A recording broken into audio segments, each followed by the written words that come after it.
EpiPrevent 2023, capítulo 2. Introducción a la bioestadística.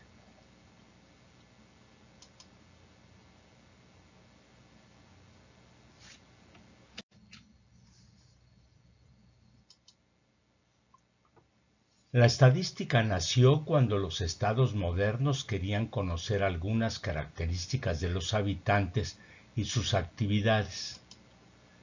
Y para que la administración gubernamental pudiera analizar los datos de forma comprensible, se usó en Alemania por primera vez en el siglo XVIII y ahí mismo se acuñó la palabra que actualmente la designa. El primer médico que utilizó las matemáticas para cuantificar las variables de los pacientes fue el francés Pierre-Charles Alexandre Louis.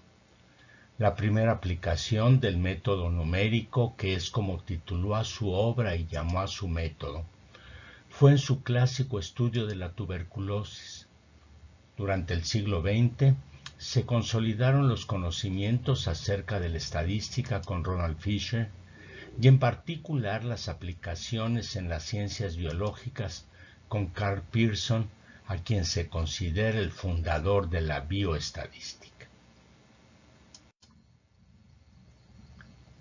Adolf Quetelet, fundador del Real Observatorio de Bélgica, influyó y también fue criticado por la aplicación de los métodos estadísticos a las ciencias sociales. Presidió el primer Congreso Internacional de Estadística celebrado en Bruselas en 1853. De él aprendió Florence Nightingale la importancia de la estadística como apoyo a la ciencia. ¿Por qué necesitamos la estadística? Una vez recolectados los datos de un estudio o investigación, nos sirve para identificarlos y clasificarlos, para entender algunas propiedades, para hacerlos comprensibles y para tomar decisiones. Empecemos con la estadística descriptiva. Podemos tener una pila de manzanas, pero de esta forma no podremos analizarlas con claridad. Si las separamos de acuerdo a algunas características, como puede ser el color, entenderemos mejor sus propiedades. En medicina sería separar hombres, mujeres y niños, o según la edad o el nivel de glucosa en sangre, y todo esto forma parte de la descripción del fenómeno. Las podemos ordenar según su tamaño, y si hay varias de un tamaño, agruparlas en la misma categoría.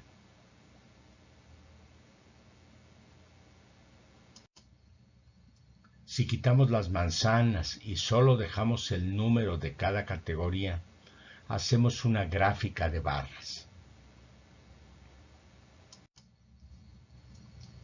Dado que no se trata de sumar los volúmenes de las manzanas, sino solo su número, la gráfica resultante serían las barras naranja y rojo. Esta estrategia nos permite agrupar datos estandarizados y será lo mismo si sumamos peras, manzanas o individuos en diferentes intervalos, digamos de presión arterial o rangos de edad. Ahora ya podemos conocer el nivel de medida de la variable en cuestión, como es en este caso el tamaño de las manzanas. Igual haríamos con las cifras de presión arterial o los niveles de glucemia. Al graficar los datos, el diagrama o histograma de distribución nos permite comprender mejor el fenómeno. Un dato más es ver cómo se agrupan los valores que usamos las medidas de tendencia central. Como ejemplo, veamos el promedio, también llamado media aritmética, cuya abreviatura es la X con una pequeña barra encima. La dispersión se refiere a cuántos individuos y a qué distancia se encuentran a los lados de la medida de tendencia central.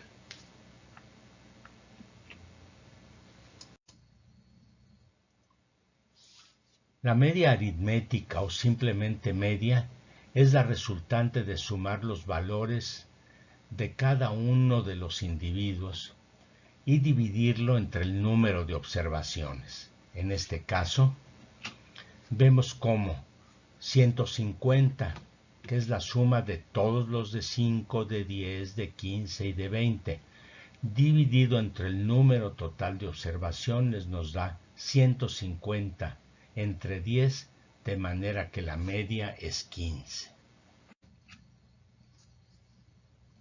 Vamos a completar el histograma agregando otros valores a la derecha, llamada la cola alta de la distribución, que obtener una forma muy común en medicina. Se le llama distribución gaussiana o distribución normal, ya que muchos fenómenos biológicos se distribuyen en esta forma. De sus propiedades se derivan algunos cálculos relacionados con la estadística inferencial y el cálculo de probabilidades. Hay varios tipos de media además de la aritmética, y hay varios tipos de medidas de tendencia central como son la mediana y la moda, que se usan en algunos tipos de distribuciones.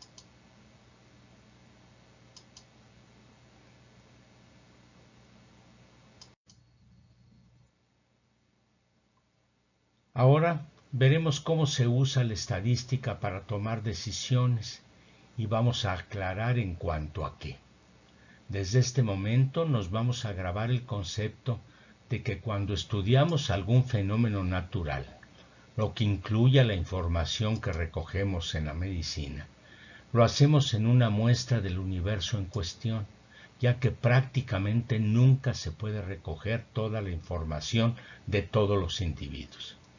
Si queremos estudiar algún dato relacionado con la presión arterial, nunca podrá ser de todo el universo de hipertensos, aunque el marco de referencia se haya reducido, por ejemplo, a un rango de edad o alguna raza o alguna región. En otro capítulo veremos algo más sobre el muestreo, pero por ahora lo tomaremos como una condición inherente a la investigación. Asimismo, todos los individuos somos diferentes, de forma que conociendo las características de uno de ellos, no podremos inferir las características de los demás. Como se ve en este ejemplo de los montones de granos de arena que se distribuyen alrededor de donde van cayendo, nos podremos imaginar que algún dato como la edad o la presión arterial va a ser diferente entre los individuos, y por ello este tipo de valores se les designa con el nombre de variables. Las medidas de tendencia central y su distribución y dispersión son los datos principales de la llamada estadística descriptiva, y luego se utilizan en la inferencia estadística, como podría ser comparar los valores de grupos diferentes de mediciones o individuos.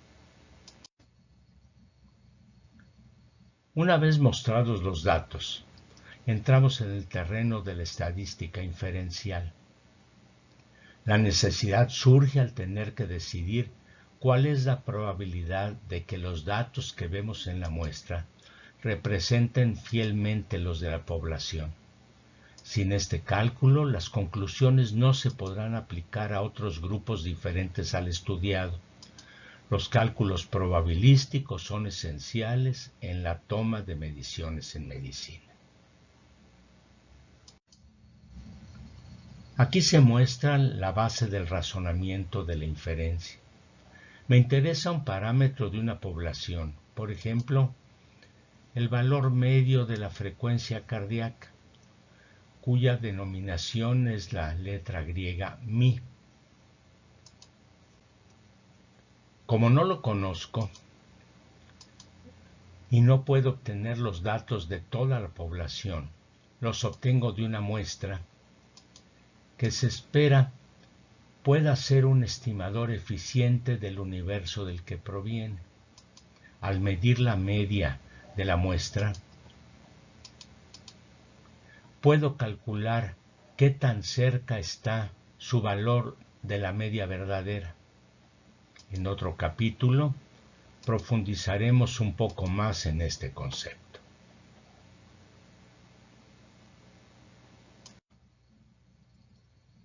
Nos debemos ir acostumbrando a la forma en que se expresan los conceptos en ciencia. Como ejemplo de muchos que se deben comprender, los términos enlistados a la derecha deben ser entendidos con precisión, ya que son el lenguaje de la epidemiología y bioestadística. Valor de P, tablas de contingencia, regresión y correlación, muestreo, prevalencia, incidencia, entre muchos otros. Galileo Galilei dijo que la filosofía está escrita en ese grandísimo libro que tenemos abierto ante los ojos, quiero decir, el universo. Pero no se puede entender si antes no se aprende su lengua, a conocer los caracteres en que está escrito.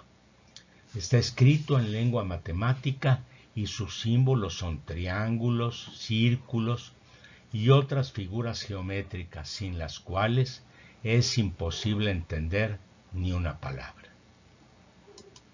Y si ustedes se preguntan, ¿qué tiene que ver la filosofía con la ciencia? La respuesta es todo. La ciencia deriva directamente de la filosofía.